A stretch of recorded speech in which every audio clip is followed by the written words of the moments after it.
Big Boss season 8ல செமையான ஒரு மொமெண்ட்னா இந்த மொமெண்ட் தாங்க. சூப்பராக இருந்ததுங்க. அதாவது ஒரு திரைப்படம் பார்த்தா, ஒரு காதல் திரைப்படம் பார்த்தா அதில் எவ்வளோ ஒரு ஃபீலிங் கிடைக்குமோ சூப்பராக இருந்தது. எனக்கு இன்னைக்கு சவுண்டு செம்ம அழகாக இருந்த மாதிரி இருந்தது. யாருக்குள்ளெல்லாம் அந்த காதல் உள்ளே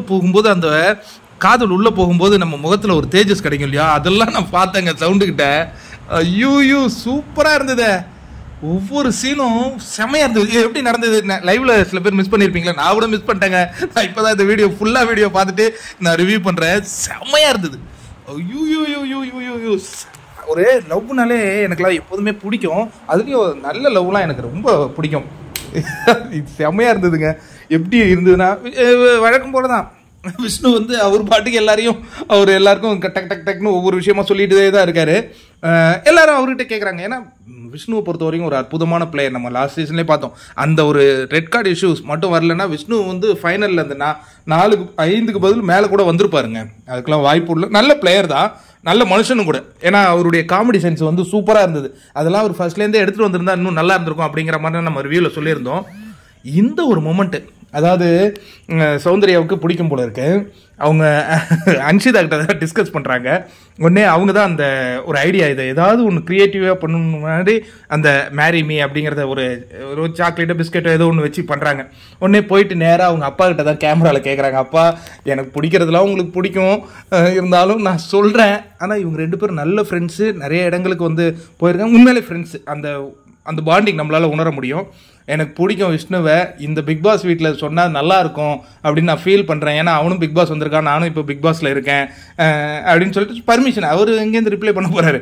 அதுக்கப்புறம் விஷ்ணுவை வந்து அருண் வந்து அப்படி கூட்டிகிட்டு இதுக்கு கொண்டு வரார், இந்த கார்டன் ஏரியாவுக்கு. ஏன்னா ஒவ்வொருத்தவங்களும் ஃபீட்பேக் கேட்டுட்டு இருக்காங்க.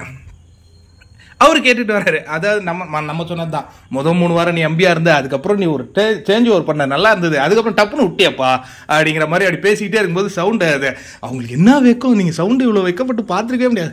ஐயோ அதுக்கப்புறம் கொண்டு வந்து அதை ப்ரெசென்ட் பண்ணும்பொழுது ஆக்சுவலாக நான் செஞ்ச ஒரு விஷயத்த உங்ககிட்ட கொடுக்க போகிறேன். நான் அவர் புளி குழம்பு எனக்கு இதான் செஞ்சு வச்சிருக்கேன் அப்படின்னு பயப்படுறாப்புல. அதெல்லாம் நல்லா இருந்ததுங்க.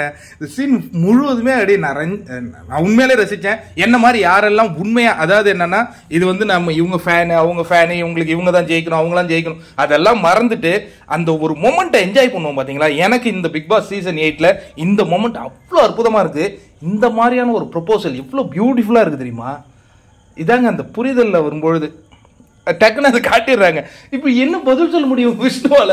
அது பார்த்தா அவருக்கு ஒரு மாதிரி ஸ்பெக் ஆகுது. ஐயோ உங்களை நான் ஏதாவது பண்ணலான்னு வந்தா என்ன வச்சு செஞ்சிட்டீங்களாடா அப்படிங்கிற மாதிரி. ஏன்னா இந்த நிகழ்வு நடக்கும்போது முழு வீடும் அந்த இடத்த சுற்றி குழுமி இருக்கு. ஐ லவ் யூ அப்படின்ன உடனே ஐ டூ லவ் யூன்னு நம்ம எப்போதும் சொல்லுவோம். சவுண்ட் அது பதிலுக்காக காத்திருந்தது. ஒரு திரைப்படம் பார்க்குற மாதிரி இருந்ததுங்க. சூப்பர்ங்க. எத்தனை பேர் ரசிச்சிங்க எனக்கு கண்டிப்பாக நீங்கள் சொல்லணும்.